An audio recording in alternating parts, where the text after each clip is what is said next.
Hi అండి, అందరికీ నమస్కారం. Welcome to Vijayalakshmi cooking and vlogs. చాలా రోజులు అయింది కదా వంటలు అయితే చేయకోక. ఇక వీడియోలు అయితే కంటిన్యూగా వస్తాయి, మంచి మంచి వీడియోలు అయితే వస్తాయి, చూసేయండి. ఇక వీడియోలోకి అయితే వెళ్ళిపోదాం.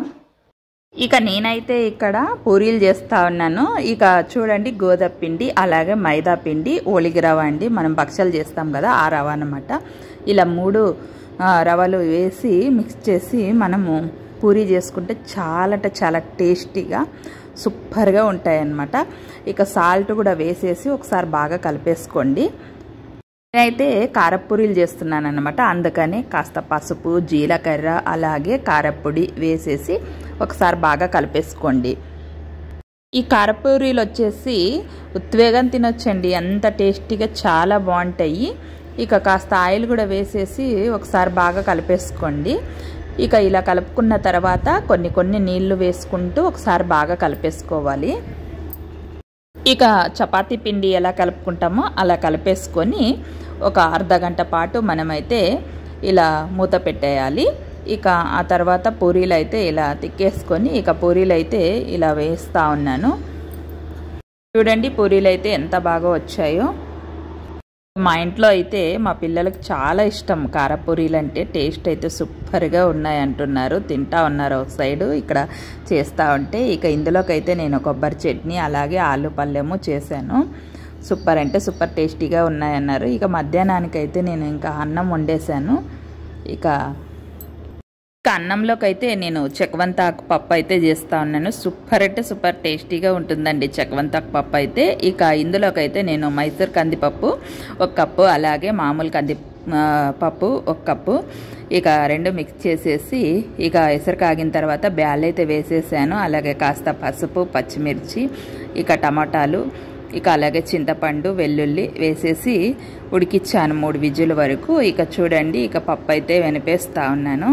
ఇక పప్పు అయితే గుమగుమలాడిపోతుందండి. చాలా అంటే చాలా టేస్టీగా సూపర్గా ఉందన్నమాట. చూడండి, వానమాడం అయితే పడిందనమాట. ఈ చిత్రమైన గాలి చూడండి, గాలి ఎలా ఇసురుతా ఉందో మా ఇంటి దగ్గర అయితే. ఈ చిత్రమైన గాలి బాబా భయమేస్తూ ఉంది, అట్లా ఇసురుతూ ఉంది గాలి. ఆకులు చూడండి ఎలా పోతా ఉన్నాయో ఊరికి గాలికి. ఆ రేకు చూడండి ఎలా సౌండ్ వస్తూ ఉందో. అందరికి బీభత్సమైన గాలి, వామ్మో భయంకరంగా వచ్చేసింది గాలి.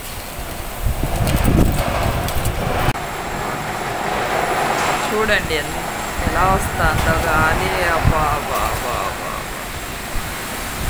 ఆ రేకు సౌండ్ అయితే ఎట్లా వస్తుందో.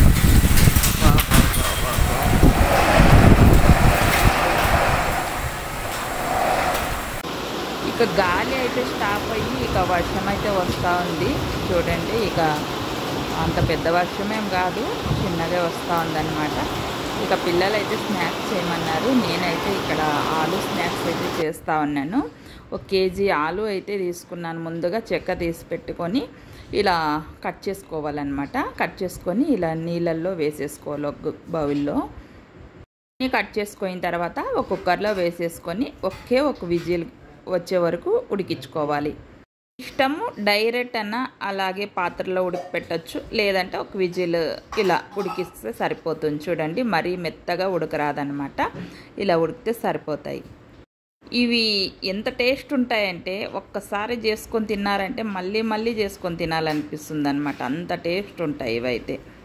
ఇక్కడైతే నేను మైదా పిండి 4 టేబుల్ స్పూన్లు అలాగే కార్న్ఫ్లవర్ 4 టేబుల్ స్పూన్లు, బియ్యం పిండి అయితే లేదనమాట నా దగ్గర, అందుకే స్కిప్ చేసేసాను. ఉంటే వేసుకోండి, ఇంకా బాగా క్రిస్పీగా వస్తాయి. ఇక స్పైసీగా తగినంత కారము అలాగే టేస్ట్కి తగినంత సాల్ట్ వేసేసుకొని ఒకసారి ఇలా బాగా ఇలా కలబరిచ్చేసేయండి. తో కాకుండా ఇలా కలబరిచ్చేసి ఇక ఒక గరిటె తీసేసుకొని ఇలా వేడి ఆయిల్లో వేసేసుకోవాలన్నమాట. ఇక ఎక్కువగా కదుపుకోకుండా కాసేపు అలా వదిలేయండి. కాస్త అలా కలర్ వచ్చిన తర్వాత మనం ఒకసారి బాగా ఇలా కలిపేసి ఇక తీసేసుకోవాలన్నమాట. మనకి ఆలు స్నాక్స్ అయితే రెడీ అయిపోయాయి.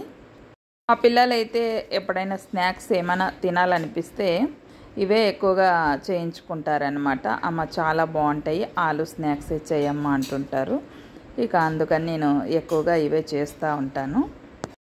వీడియో చూస్తున్నారు, లైక్ చేయడం మర్చిపోతున్నారు. కాస్త లైక్ చేసి చూడండి ఫ్రెండ్స్. అలాగైతే నా వీడియో మరికొంతమందికి రీచ్ అవుతుంది. ఇక ఈ స్నాక్స్లోకి టమాటో సాస్ వేసుకొని తింటే ఆహా ఓహో అన్నట్లుంటాయి, సూపర్ ఉంటాయి అనమాట. మేమైతే సరదాగా ఇలా పిల్లలతో సహా తినేసాం. లైక్ చేయండి, షేర్ చేయండి, సబ్స్క్రైబ్ చేసి